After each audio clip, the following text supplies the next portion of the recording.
can I just first start by thanking the Czech government, particularly in their capacity as chairman of the Decade of Roma Inclusion, the Ministry for Regional Development and the Secretary himself, and indeed the Open Society Foundation as well, for the organization of this event, which we were honored and very pleased to be co-hosting with those organizers. As the moderator and the Deputy Minister already said, housing is key to much of what we hope will be a successful life when you start your life. So the conference maybe is overdue, but it's good that we have it now, and let's hope it produces as many tangible results, recommendations, identifications of good practices as possible. Let me just start with a very concrete case, a case decided by the Romanian National Council for Combating Discrimination in 2005, which typifies, we believe, some of the specific problems arising in this area.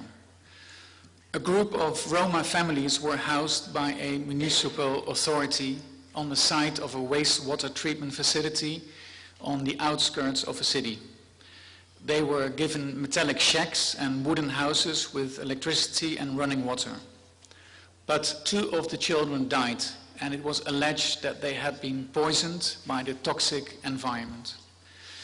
Investigations revealed that this location had been chosen because of the opposition by the local population to other proposed, possibly better sites. The mayor responded to those allegations, saying that he was not interested in the health of Roma children. According to him, the Roma already had too many children. On the contrary, he said the Roma should have been grateful because their electricity and their water bills were being paid for by the municipality. However, a finding of discrimination was made. The law was upheld, and the municipality concerned was ordered to pay a fine. As our distinguished moderator said earlier, sometimes we need to remind ourselves that there are principles which need to be upheld. Here, acts of justice were sanctioned and sanctions were enforced. Ladies and gentlemen, housing is intimately intertwined with one's quality of life. Bad quality housing affects our health. Remotely located housing affects our ability to go to work, to see a doctor, and maybe most importantly, to go to a proper school. Segregated housing perpetuates prejudice, intolerance, and fear between communities. The consistent approach of the UN Committee on Economic, Social and Cultural Rights, as well as the European Committee of Social Rights, is that the right to housing is much more than just the right to a roof over one's head. To quote the UN Committee, it is the right to live somewhere in security, peace and dignity. Allow me to shortly focus on those 3 elements, also considered in the light of our agency's research findings on Roma and their right to housing.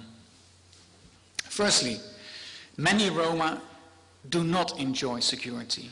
They are frequent victims of eviction carried out on a selective basis by both public and private landlords. Sometimes these evictions occur violently and target large numbers, especially in the case of informal settlements or campsites. However, security issues in access to housing also emerge within Romani communities, leading to one family taking advantage of another. Secondly, many Roma are denied their chance to enjoy peace. Our research found that in the majority of member states, Roma live in segregated communities, either alone or together with another minority group, in low-quality housing. And this makes them easily identified targets for violent attacks, as was regrettably shown in Hungary, Italy, Northern Ireland and Romania. Thirdly, many Roma are often denied the ability to live in dignity.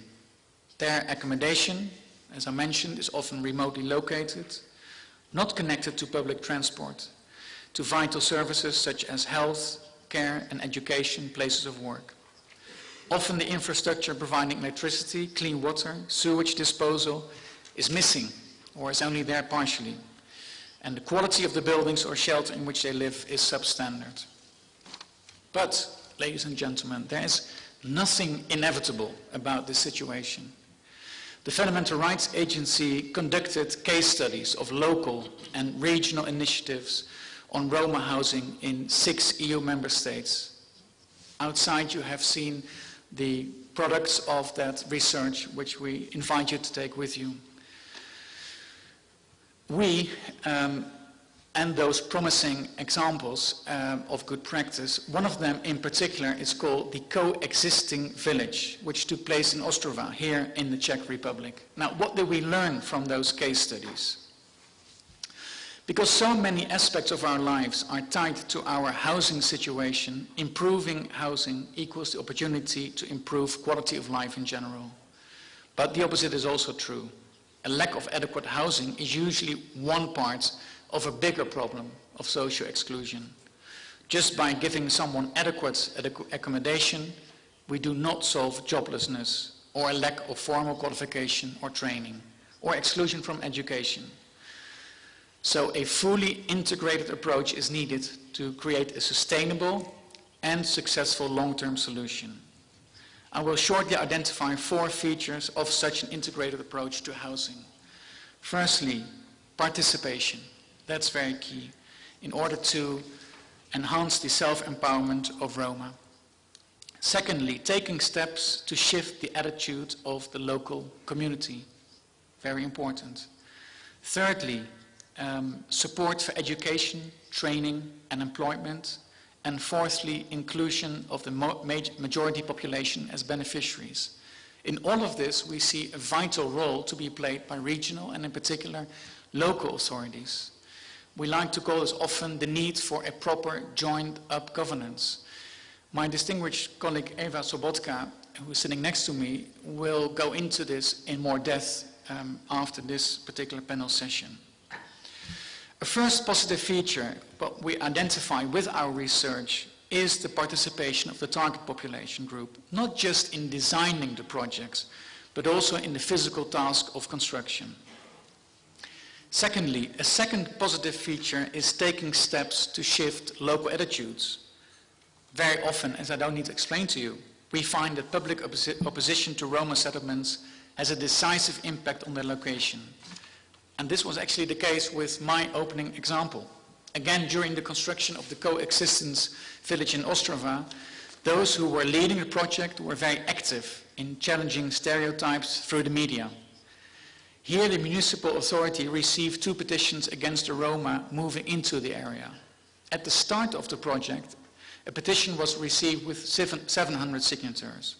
But a second petition was presented later, after extensive coverage of the project in the media. It gathered this time only 30 signatures, showing an important shift in the local attitudes. A third positive feature is the provision of support for getting residents into employment. In some cases, this included vocational training, support how to write a CV or develop interview skills, practical but decisive skills. Several of the case studies included this component, which is important in creating self-sufficiency and in guaranteeing that families have enough resources to pay their rent and bills and therewith avoid eviction. Now this goes hand in hand with educational support for children. Again, in the Coexistent Village, it was reported that because of preschool and after-school classes, all of the Roma children entered the mainstream education system rather than being sent to special schools, which was the norm at the time. A final important feature which was presented in the Coexistent Village was that the housing project tackled a broader social, rather than only a specifically Roma problem. That is, Roma residents were housed in the village together with people from the majority population, who were also considered to be in need. And this had an important impact because it prevents resentment arising amongst the majority population that they are receiving less favorable treatment. Ladies and gentlemen, I will end by setting out two challenges.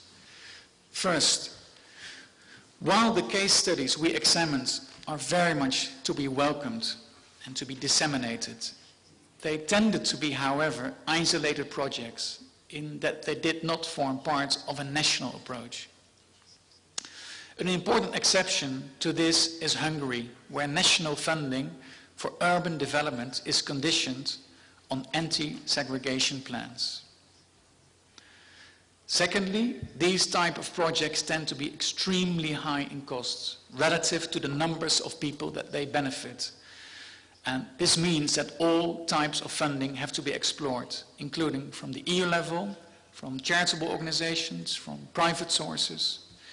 It also means that the benefits of a fully integrated approach have to be viewed in the long term.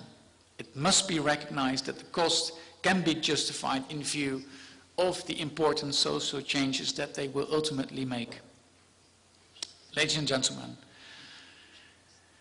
we have to be honest. The Roma continue to face serious challenges to the enjoyment of their right to housing.